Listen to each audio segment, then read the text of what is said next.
¿Qué diablos es un cociampirulo? Es cualquier cosa. ¿Vio? Cualquier cosa. Y Sí además sabe. viene con un gesto. Pásame ese cociampirulo. Pásame eso. Eso. ¿Cuál? Bienvenidos a otro episodio de Sin Libreto. Esta vez estamos con Esteban Molina. Esteban es Country Manager de Globant para Ecuador Y Colombia. Para Ecuador y Colombia. Y con Esteban nos conocemos desde hace rato, toda una vida, porque también fue tester a long time ago. Y hoy, Esteban, pues te invitamos para que echemos lora un ratico, pero vamos a hablar de inteligencia artificial más, vamos a hablar por tu paso por el Amazonas más, N mil cosas que se nos vayan ocurriendo. Entonces, normalmente este podcast nosotros lo creamos para acompañar a nuestros estudiantes de Nodo, que vos has sido uno de los primeros que confió en nosotros y tuvimos los estudiantes de la Alfa que estuvieron apoyados por Globant, pero fuera de ellos de la Alfa, que son los que te han visto más, ¿quién es Esteban? Perfecto. Primero, parce, mil gracias por la invitación. Siempre muy bacano conversar con vos también. Esteban Molina. Esteban es papá de Gregorio y Antonia. Gregorio también de AFIT, ahorita en su tercer semestre de negocios ya. Se me creció el enano, parce. Toñi tiene 5 años. Vivo en pecado con Olguita. No nos hemos casado, vivimos felices. Y ya pues dice el cartón que yo estudié ingeniería de sistemas. Que eventualmente soy ingeniero de sistemas. Sí, en teoría dice que soy ingeniero de sistemas. Aprendí muchas cosas, tuve el paso pues por empresas de tecnología desde la parte del hacer de lo que llamamos dentro de todo producción. Inicié como tester, después fui pasando paulatinamente lo que yo llamo el lado oscuro de pues el lado de la administración. La parte de administración. Exacto. Ahí fui project manager, pues gerente de proyecto en mis inicios. Me di cuenta que me iba bien en la parte administrativa. Me gustaba como entender un poco el trasfondo del negocio y cómo ayudarlo a proyectar. Entonces me fui a estudiar administración. Y cuando volví, me fui a trabajar a Choker, también en la parte técnica. Seguía haciendo pues como parte técnica ya como un tester un poco más profundo en el tema de performance, y ahí estuve un año largo, entré a Globant, seguí en performance, tuve la fortuna de entrar el primer día que Globant aterriza en Medellín, y ahí entender un poco cómo una empresa global tiene una mirada de empezar a operar, siendo una empresa global que crecía muy rápido, porque todavía era startup en teoría. Y cómo empezar a ayudarla a aterrizar, a pensarse diferente en el territorio. Pero ¿sentís que han hecho el cambio mental? O sea, no, o siguen siendo startup mentalmente. O sea, hay una necesidad ya por el tamaño y por madurez de tener una estructura, de ser mucho más estructurada. Pero yo creo que la conversación última en la que uno termina metiéndose y la termina dañando por obvias razones es que cambia el fondo, no la forma. Okay. Porque la necesidad del negocio te lleva a tener que aterrizar cosas, un proceso más maduro, un proceso más... Pero la forma no puede cambiar. La forma de pensar el Glover en el centro, la forma de empujar la cultura pues son frases como entre comillas de cajón, la de decir rompamos el status quo, o no podemos recibir un no por respuesta, simplemente es como ¿qué tal si nos vamos por acá? O ¿qué tal si esto otro? O por qué no lo hacemos de esta otra manera, y tratar de siempre retarnos. Cambia la forma, no el fondo. No el fondo. Uno también escucha eso de la gente de Facebook originalmente. No cambia el fondo y no la forma. Cambia el fondo y no la forma. Sí, el fondo es el que evoluciona. El fondo es el que va evolucionando la organización. Y la forma es la que no puede cambiar, que es mantener ese espíritu, el espíritu de emprendimiento, eso. La forma de hacer las cosas. Eso. Ahí era donde íbamos, perfecto. Porque eso es lo mismo que le escuchan a la gente de Meta, que siempre, o sea, uno dice, siguen con la cultura de ser startup, pero es una startup de ya miles de empleados, es una startup con ingresos, es una startup que uno llega y dice, pero es que no tiene pinta de startup por ningún lado, que uno no lo ve en Apple. O sea, vos en Apple lo ves, es una organización, ya no ya no la ves con ese espíritu de afán, se toman el tiempo. Ahora que estamos viendo el tema de inteligencia artificial, si llegamos de último no nos importa, vamos a un ritmo diferente. En cambio uno ve Meta de afán, Google de afán, entonces entiende uno eso mismo y así uno ve a Globa. Entonces a uno, pues sí, claro, ya ustedes son 7.000 en Colombia, o sea, es un monstruo que es una empresa pues hecha y derecha, pero los ve uno actuando como en ese mismo estilito, o sea, con esa atracción. Y en ese lado, pues vos te volvés el parce, pues literalmente es el nickname y el uso así como el mío, Chiqui. Pero en eso, ¿qué has aprendido de los argentinos? O sea, ¿qué es esa conexión que tenés pues, ahí? Yo siento que lo primero que uno recibe de la cultura argentina, que uno lo ve en el fútbol. O sea, a veces el fútbol de alguna manera te muestra como ese lado de cómo son los países en cierto aspecto. Y Colombia también muestra mucho en el fútbol de cómo somos también. Pero Argentina es la lucha a todas. O sea, cuando lo ves en el fútbol, persigue toda la pelota y es hasta que se acabe. Y así mismo es en la vida, en el negocio. Es como, primero es muy pragmático también. Es como, funciona o no funciona. Siguiente. Y vamos para adelante. Y sobre todo no toman personal en las cosas que pasan en el hacer, digamos, en el día a día. O sea, vos tenés que tomar una decisión con la información que tenés y eso resulta en que no funcionó. No es si la decisión estuvo mal tomada, es la información no estuvo completa y entonces, bueno, sigamos para adelante. Esta no fue la decisión que había que tomar, pero no es como la persona, del mundo sino que vamos a avanzar. Entonces eso me ha permitido aprender mucho de correr los riesgos que hay que tener, porque pues necesariamente uno en la administración uno tiene que saber hasta dónde ir, pero estar más tranquilo de que hay una organización que valida el error, pues que no... Claro, pero sobre todo porque a medida que vas creciendo en eso que hablabas de, pues ya crecemos, pues cuando arrancaron y cuando tomaste el rol eran poquitos, pero hoy en día son 7.000 vidas en ese tema de error. Yo hablo mucho con mi equipo, el de Nodo, nosotros hoy en día somos 14, somos 14 y tenemos una responsabilidad de los 500 estudiantes que tenemos. Más, como dice la canción. Sí, espera mucho más, pero tenemos una responsabilidad con los 500, pero en el momento en el que crezcamos, esta es la cultura que nosotros tenemos que entender, cómo somos nosotros, porque cuando nosotros lleguemos a los números que quiere llegar la universidad con lo que nosotros estamos haciendo y a impactar el número de vidas que nosotros estamos impactando, pues eso es, pero uno tiene que tener esa cultura. Total. ¿Cómo me muevo? ¿Qué aprendí de esto? No es el fin del mundo, pues ya muy estoico, ya no lo puedo cambiar, o sea, ya es una decisión que tomamos, ¿cuál es la que sigue? Total. Y cómo me preparo para la que sigue. No, y otra cosa que es muy valiosa, que me gustó mucho de aprenderle al argentino, es ser directo. ¿Sí me entiendes? O sea, eso no quiere decir ser grosero, que pronto, o irrespetuoso. Suena raro, sí, suena raro. Pero a veces nosotros le damos muchas vueltas y le ponemos muchos adjetivos a las cosas, pero a la hora de dar un mensaje es esto con esto y así es. ¿Sí me entiendes? Sí. Como muy puntual. Pero es un tema muy duro porque nosotros somos una sociedad súper maternalista. Entonces, en el ejercicio de ser maternales, pues, sí, te equivocaste, pero entonces cómo te lo suavizo para que no te vaya a romper. Y más ahora pues que estamos en una época donde el tema de salud mental creciendo, entonces también ese tema de choque. Un amigo, Hugo Pardo Kuklinski, argentino, vino una vez a dictar un curso en una universidad de aquí de Medellín, no es AFID, en otra, y en la primera clase les dio varilla en su estilo, y entonces les da esto y el emprendimiento, y los volvió nada, y él me decía, pero José, yo hago eso en Argentina, y al otro día vuelven con, profe, usted equivocó por esto y esto, o sea, como con ese tema de venir, no, o sea, venir, de mi empresa sé yo, esto no, y aquí no, lo llamaban a rectoría.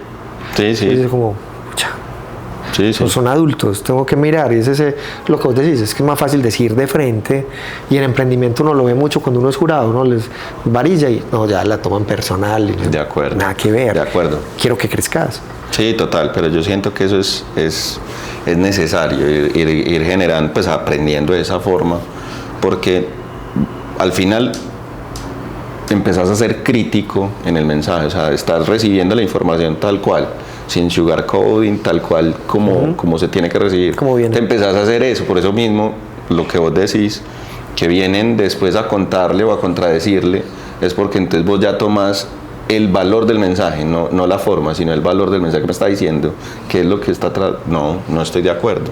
Por ejemplo, ahorita contándote un chisme ahí por encima, estaba un correo donde me responden con una data y yo respondo con otra. Yo no estoy de acuerdo por estas razones. Y entonces vuelve el mensaje ya como listo. Sí, lo que decís es cierto, pero no estás contando, tata. Entonces como que a veces si uno mira el correo, como estos están peleando, pero no, es como muy al dato, muy a la certeza. Y pero eso ayuda un montón. Pero eso es del ejercicio de aprender a dar feedback y recibir feedback. Exactamente. Que si uno, o sea, coge ese mismo experimento de entre dos colombianos y el ejercicio maternal, es así, y entonces es la vuelta y al final no decidiste nada, o eso es cuando yo estaba en mi vida pasada en México, que es peor, nunca te dicen que no, o sea, vamos a hacer este proyecto y eso es uno como sí, entonces sí, avanzamos y nunca te dan el feedback honesto y te dicen no, esto no lo podemos hacer por A, B, C o D, sino que sí, lo vamos a revisar. No, sí, volver dentro de nosotros. Es duro, pero yo creo que es parte de lo que necesitan y sobre todo los jóvenes, porque uno de los dolores de cabeza cuando uno mira al millennials y generación Z es esa parte. O sea, no les hemos sabido decir, es que esto es lo que hay que organizar. O sea, yo doy clase en mercadeo en cuarto semestre y es caos, o sea, no me acordaba lo complicado. Vos das clase en la maestría y todos tienen una razón de cómo chupo información o cómo te reto, y profe, no estoy de acuerdo. Nosotros en la empresa lo hacemos así, pero de entrada. Pero en estos primeros semestres donde hay clases que todavía no me suman, yo todavía no entiendo por qué estoy viendo esto, y lo vienen a coger al semana 14. Y le dicen, profesor, que usted explicó. A ver, te lo vengo diciendo, lo que pasa es que no te gusta mi estilo, pues, y ahí sí me lío, pues, yo trato de ser directico de vez igual en cuando cuando. Vos fuiste, fue mi profe además, cuando fuiste profe también estaba muy chiqui todavía, no estaba en Global, pues sí, chiqui. Estaba muy chiqui, sí, él estaba chiquillo, imagínese cómo estaba yo en esa época. En ese momento también, pues, el estilo y la forma de explicar tuya, pues me pareció que de hecho nos enseñaste un montón. De todo el diplomado me acuerdo que era como, este man le enseña a uno, lo reta a uno. Lo reta porque uno llega y mira que vi, no vi nada. Y sobre todo el final, a vos te tocó el final de las Coca-Colas, ¿o no? Yo creo. Uh-huh. Ese final, hay gente que te acuerda de ese examen, que la gente no se imagina que me tomaba casi 3 horas ir a comprar las gaseosas, para poder que si tuvieran un error, para poder que se haga, que no era solamente sacarlas de la bolsa y ponerlas, pues, sino hay una preparación. Por el final, si vos lo miras, ¿de esto de qué trata? No, venga que es que el mensaje está por debajo, venga que es. Yo les decía a los estudiantes ahora, pues están haciendo, la clase de hoy fue preparando el pitch.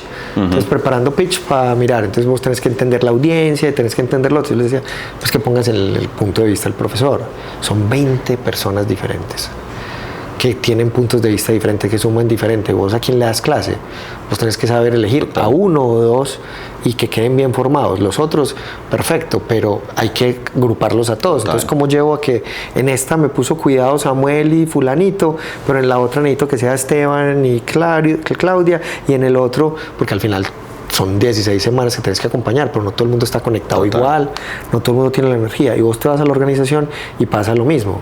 Vos tenés que saberle sacar el potencial a cada uno de las personas en equipo, que eso es lo que a mí me ha gustado de la metodología que terminamos montando en Nodo, que el estudiante desde el primer día tiene que saber trabajar con un equipo, porque ese va a ser el dolor de cabeza en todo el futuro. Esa es otra de las claves, volviendo a lo que estamos hablando del mensaje.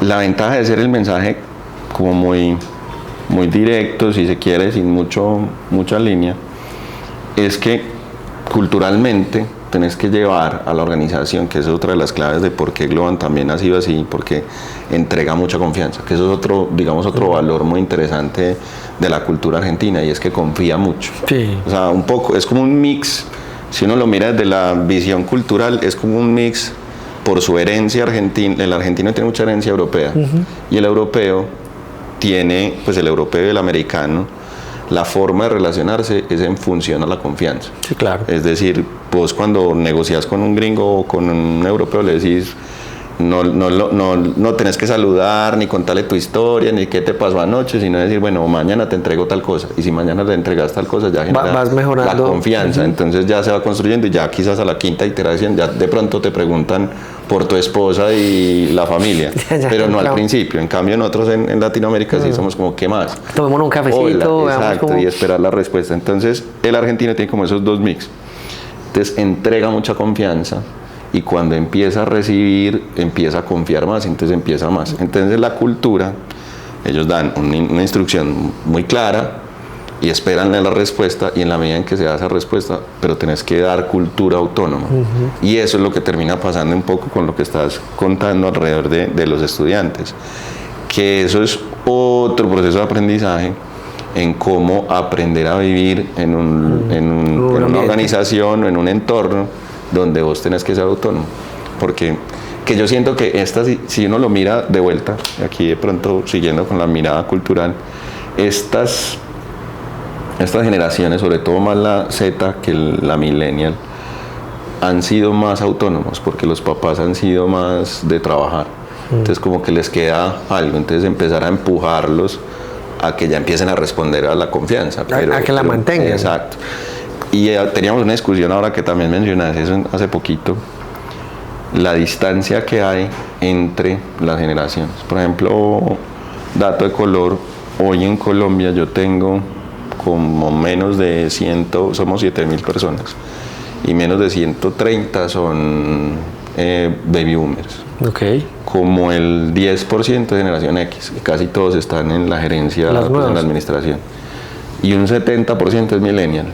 Y viene creciendo cada vez más el Z, pues el centennial, que está alrededor del 15% allá en la organización. Entonces viene sumándose. La distancia comunicacional brutal entre X y centennial es brutal. Lo que nos pasaba a nosotros con el baby boomer, que eran los jefes de nosotros anteriores, que como que no nos conectaban. Por lo que pasa también hay un aprendizaje. Por lo que también hay que entender también es la otra separación, o sea, la separación de los jefes de uno con los papás era nada. Porque mira que la familia arrancaban a tener hijos 16, 17 años. Total. Y empezaban a tener, entonces era muy cercano. Entonces vos ya empezás a ver, o eran familias numerosas en Antioquia, total, familias de 10 y demás, pero una separación irrisoria. Hoy en día vos estás viendo es una persona de total 40 con un niño, entonces hay otro total tipo de dedicación. Somos más como los abuelitos, es que en la época de uno, una persona de 40 estaba súper vieja, en cambio uno se ve, uno es súper joven, pero es el mismo ejercicio, y la gente no siente que eso es lo que pasa, porque dicen es que en la época de nosotros, sí claro, lo que pasa es que en la época de nosotros el papá estaba súper aprendiendo, todavía no tenía experiencia, estaba empezando a vivir otro montón de cosas, lo que pasa es que uno ya los trata diferente, o sea, uno ya recorrió, entonces uno tiene un acompañamiento, entonces como acompaño, le quiero resolver la vida, y como le resuelvo la vida me lo tiro para que sea capaz de afrontar otro tipo de esquema. Entonces ese es el dolor de cabeza. A mí me regalaron, pues en el empleo pasado me regalaron un libro que era cómo gestionar y cómo administrar millennials.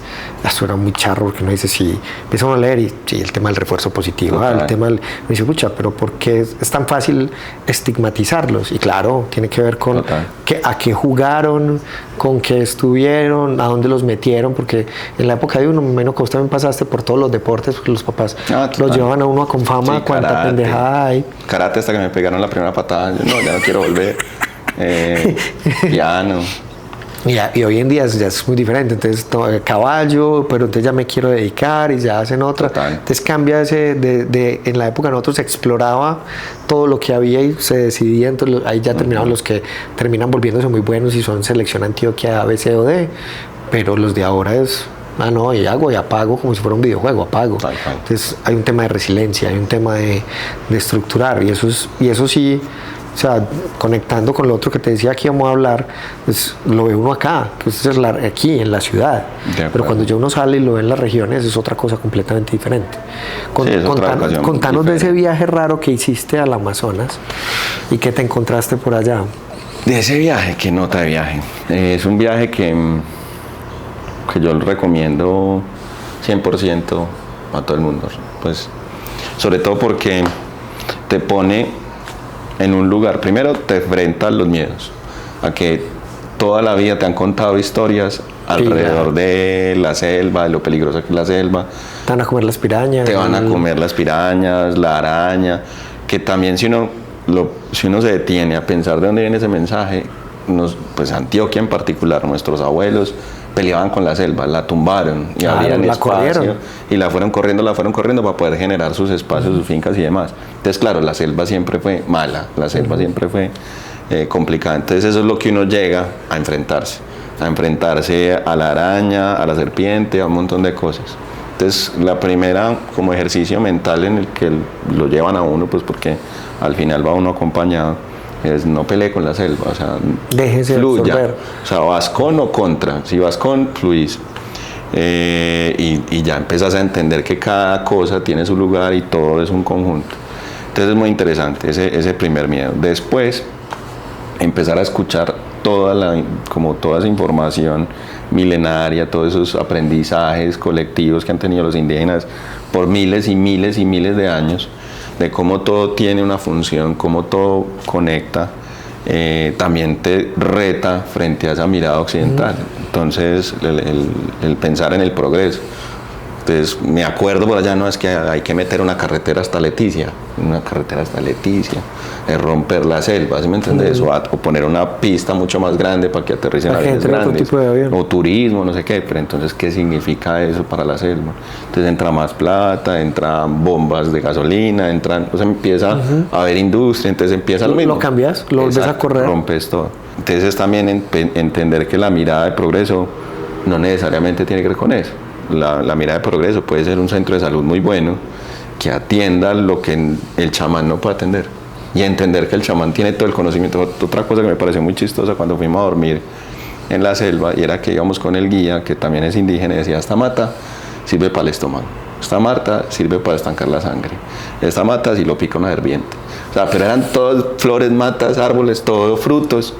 Y todo, yo decía, estoy en una farmacia, o sea, realmente estoy en una farmacia. Entonces pues eso sí, también me dio tranquilidad, o sea, me llega a morder una serpiente, este man va y corta alguna cosa ya caliente y me da, ¿sí me entendés? Por ahí conecta con lo que estabas diciendo antes, un tema de confianza también, o sea, cuando ya fluís en ese ambiente, entendés que sí hay un conocimiento. De acuerdo. Porque el dolor de cabeza es ese ejercicio muy europeo y americano, pues en esa parte de herencia nuestra, que es que no la sabemos todas. Entonces, como ya inventamos esto, entonces ya lo otro no existe, que fue lo que hicieron en Europa con los druidas, que los fueron corriendo. Entonces ya esos magos y místicos que tienen ese mismo ejercicio no va sirviendo, porque es que yo ya tengo o ya hago y ya me inventé, entonces me invento la cura. Total. Y lo mismo, ya volviendo a algo más aterrizado pues a nosotros también, el mismo ejercicio de, como decís, el otro y sacarlo, o sea, lo que pasó con recién llegados ustedes, pues Globan. Entonces finalmente no, es que ese es el malo, ese es el que viene, ese es el que nos va a acabar con la industria, es el que nos, pues, sí, se come un montón de empleos, pero es parte de lo que uno necesita. Como, sí, o sea, como... Sí, pero no es el otro, es al final, yo siento que es un mal necesario, o sea, es como con la mirada de salir, de crecer el ecosistema, pues de crecer la industria, es como o nos seguíamos mirando acá o sacar la cabeza. O nos retamos diferentes. Al sacar la cabeza viene... Epa, pero es ese mismo punto que fue el que dijiste, o sea, entonces no tengo que organizarme para competirle, sino que yo me puedo organizar para que este man llegue mejor y crezcamos alrededor de, que es lo que Corea del Sur hizo. O sea, Corea del Sur generó un montón de pymes alrededor de los grandes. Entonces los grandes sí florecieron, pero venga que me potencié para mirar. Volviendo con el ejemplo de la selva, la ceiba, hay un montón de ceibas alrededor de la selva, pero hay unas ceibas que son las ceibas madres, crecen alto, superan el techo de los árboles, entonces se vuelven como un gran árbol, pues el árbol que todos conocemos en la costa, que lo vemos más cortico pero amplio, simplemente en la selva crece mucho más arriba y se despliega en el mismo tamaño, entonces tiene más radiación solar, hace más fotosíntesis, baja todos esos nutrientes, pero esos nutrientes para el árbol, o sea, sí le sirven todos, pero le sobran. Entonces se empieza a generar alrededor un ecosistema muy bacano, porque la ceiba es como un ordenamiento, si uno lo quiere ver desde la mística, pero si la ceiba está en un espacio alto, digamos tiene un terreno alto, las la forma como crecen las raíces es como escalonada. No sé si lo has visto, sí. Cuando uno va caminando por el bosque, lo que ves como que hay raíces que son, eso es algo que pasa naturalmente en todos. Y eso lo que hace necesariamente es que estanca el agua cuando llueve. Entonces estanca el agua, hace el charquito, llega el hongo y el hongo produce, pues como que se come el macronutriente de una manera y genera, lo divide. Entonces la raíz toma de ahí. Sí, nos vamos organizando para ir generando, y ese es el ejercicio de la naturaleza. ¿Cómo pasa eso? Y al final es el mismo ejercicio que terminan haciendo las grandes empresas, por ejemplo, y vos lo sabes muy bien por lo mismo que hemos trabajado juntos con Nord, y es que ese gran esfuerzo que tiene que hacer Globant para crecer en una legislación como la colombiana, donde tenemos que tener una gran cuota SENA, todo ese volumen de inversión que significa, realmente no lo irradia para Globant, realmente lo irradia para el ecosistema. Quedan en el ecosistema.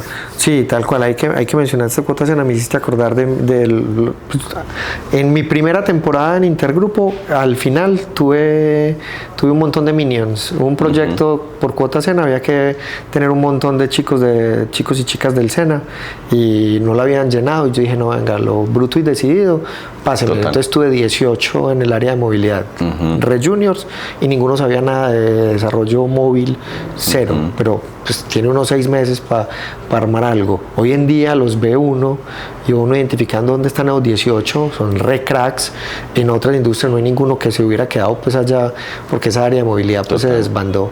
Pero yo hoy en día uno dice, y este man era un minion, y pucha. Entonces lo que vos decís, es una inversión, los pone uno, cambia vidas, más abren en otro lado, probablemente no se llega, pero sí. Y por sí quería conectar por eso, porque vas y ves una mirada desde lo natural. Pues esa mirada desde lo natural la conecta uno con el día a día. O sea, el día a día es otro, el día a día se vuelve otro cuento cuando uno ya se vuelve. Y no quiere decir que si le mete mística, no, realmente uno empieza a entenderse diferente. A entender diferente, total. Y a darse cuenta de los lentes. Otra cosa que me llamó mucho la atención del Amazonas.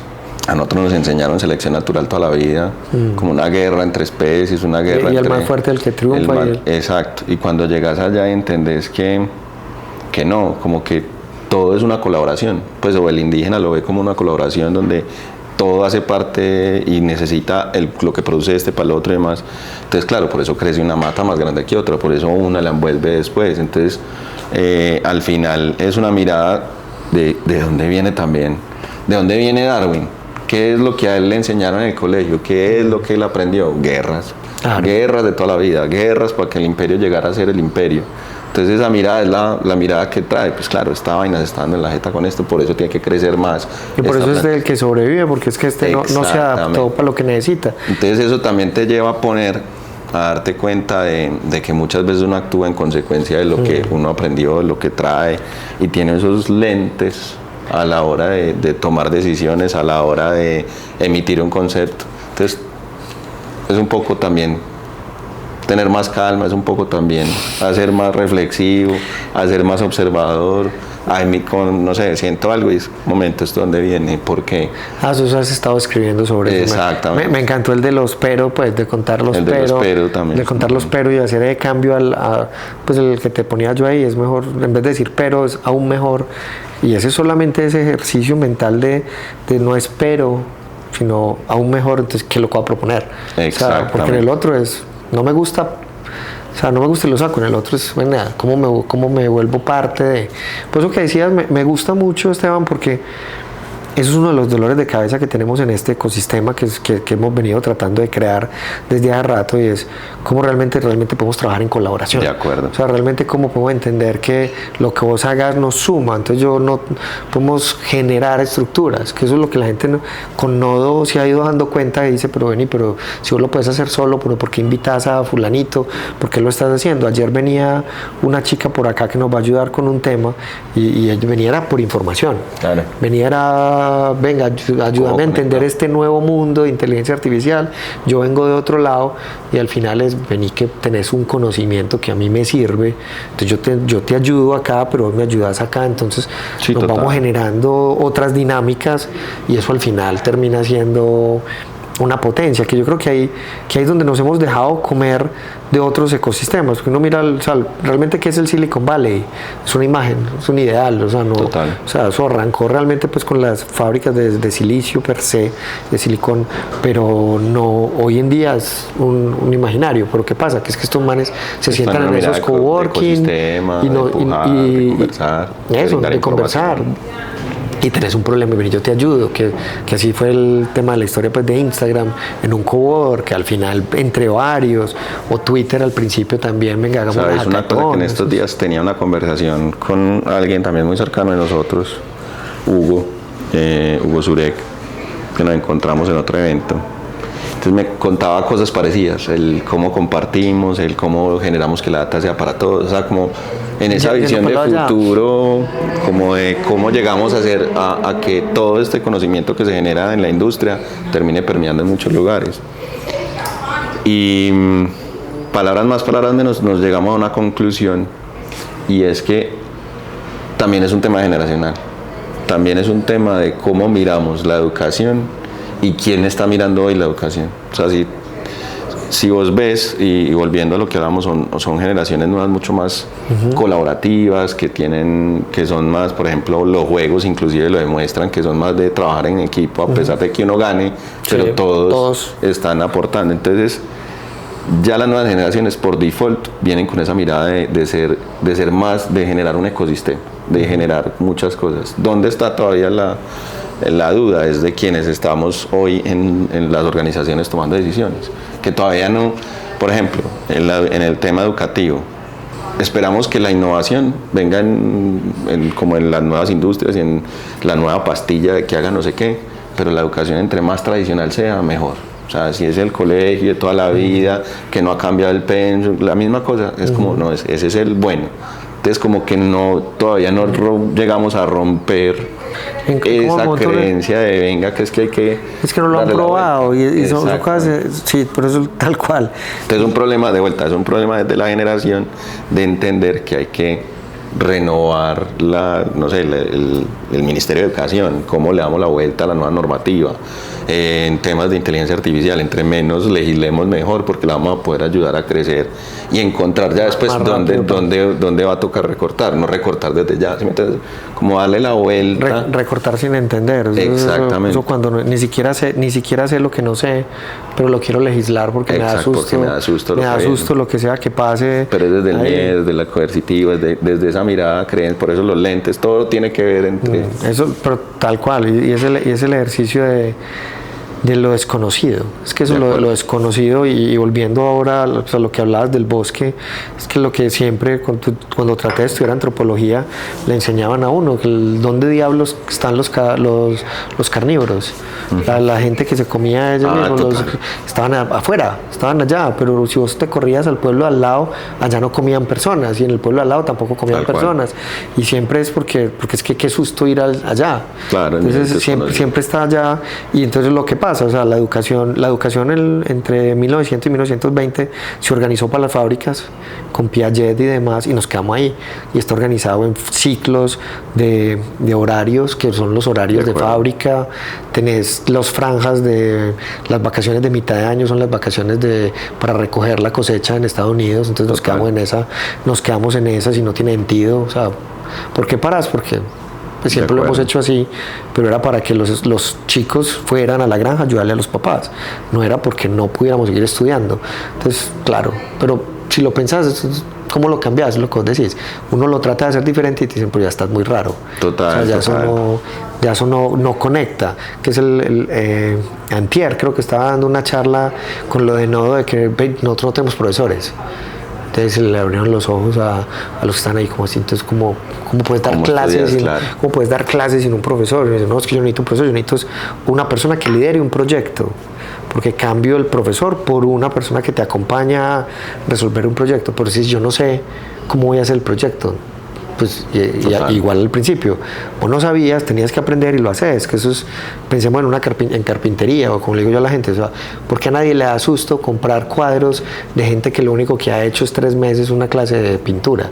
O los que montan su joyería y hoy en día tienen unas joyerías espectaculares, por cómo la montó después de 3, 4 clases de joyería donde ya se imaginó y ya con la creatividad lo hizo, pero o sea, hay una evolución que después para ser el mejor joyero y para tener otras cosas va a generar una fábrica, va a tener que aprender a gestionar, a administrar, llegaremos allá. Pero no le tenemos que tener miedo a poner la habilidad al principio y retarnos, porque uno de los dolores, pues que no sé cómo están yendo ustedes, pero viste lo de Amazon, de volvamos todos a la oficina, porque no hay nadie entrenado para eso. O sea, son 12 años que entrenamos al chico en el colegio a estar yendo, a cumplir horarios, entonces no se sabe autogestionar. Llega a la universidad y pasa 4 años igual cumpliendo horarios, entonces ya cuando llegamos al remoto, sí es que estar en remoto es muy difícil. Pero volvemos a lo mismo. El problema del teletrabajo es un problema de confianza. De confianza, claro. ¿De confianza de quién? De una generación. O sea, es como, no, yo lo tengo que ver, que esté ahí sentado, que esté produciendo. Puede estar sentado y no está produciendo nada, pero lo tengo en la oficina. Pues lo veo ahí. Exacto, entonces es un tema de confianza. Ahí, por ejemplo, nosotros en ese caso, y es algo en lo que yo estaba así muy decidido a, es, en realidad lo que más duele es el tema de la cultura, ¿cierto? ¿Cómo haces para garantizar de cierta forma que los valores y la visión de la organización, que el propósito se mantenga? Y hay una razón que es muy sencilla, pues, y es que vos en la casa te aislas naturalmente, o sea, somos dos seres gregarios que necesitamos estar en comunidad. Además, si vos nunca vas a la oficina, nunca te vas a sentir parte de, y pues eso trae otro montón de problemas y ni siquiera salís para comprar nada, y eso también es digamos que eso es un reto que termina yendo a la salud mental que estamos viendo hoy, de muchas personas aisladas desde hace mucho tiempo y que no salen, y hay algo que trabajar. Entonces es apuntar a la razón de por qué sí. Entonces hablamos, por ejemplo, de para ir al bar, parce, nadie le llaman el bar a la casa. ¿Sí me va a entender? Ahí sale porque le gusta ir. Entonces es entender. Uno puede montar el de uno en la casa. Exactamente, cuáles son los motivadores para hacer que la persona vaya y encontrar. Y eso es volviendo al principio, a la mentalidad de startup. Claro. Es decir, cómo yo entonces tengo que romper los espacios de oficina para que no compitan con la casa, sino que sean lo que no está o lo que necesita. Adicione, genere valor y demás, y ahí es claro. O sea, que y al final el resultado, ¿cuál va a ser? 3, 4 días en la oficina porque encuentran en pero la porque oficina. Quiere ir, no porque quiere ir, no porque yo lo obligué, porque entonces lo obligué y rompo, que es el tema con el niño, pues, como tal, que es claro, o sea, lo obligo, no me genera valor. Yo necesito generarle valor a esa persona, que la seleccioné, que es un reto, que es el dolor de cabeza realmente de lo remoto, y lo vimos en pandemia. Es como llega una empresa, a una persona, a una organización, y cómo la hago sentir parte, inclusive, si nunca la veo. Aquí hay otra cosa que se me había olvidado dentro de esa conversación. Tampoco o sea, si el objetivo es pasar cultura y que se dé en gestión alrededor de la mirada de una organización, no tampoco necesariamente tiene que ser la oficina. Puede ser inclusive aquí cosa. En la universidad hacemos una convocatoria, una charla, algo que le guste a varios, y terminan viniendo 20, 50 Glovers acá. Y se van conectando diferente. Se conectan diferente, pues ya, o sea, termina siendo una extensión de una organización en diferentes lugares. Pues. Tal cual, uno de los mejores amigos míos en Barcelona tiene una empresa que no tiene oficinas. De entrada, desde que la crearon, 0 oficinas, y ya crecieron y son como 40. Me dice, pero ¿cómo haces sin oficinas? Y es eso. Tal cual, no, cada X tiempo tenemos unas actividades donde nos vamos a juntar. Hay unos, al principio cuando eran poquitos, eran retreats de la compañía. Total. Y viajaban, vamos a conocer Irlanda todos juntos. Entonces era otra vaina, para conexión mental y diferente, pero claro, al final pues ves la cultura de Mars Bases, se llama la empresa, es una nota, pues funciona. Lo allá, Esteban, demostrado que podemos hablar un montón. Seguro. Ya Maclas me hizo caras porque me pasé hace rato. Pero además de hacer la edición. Ella no nos recorta casi normalmente. Mucho más rápido. 2X para poder que sean los mismos 25. No, esto vamos a tener que tener segunda temporada con Esteban Maclas, porque lo podemos ver, Esteban, un gustazo, mono. No, a vos por invitarme, siempre listo. Nos vemos en la próxima, chao, chao. Un abrazo, chao.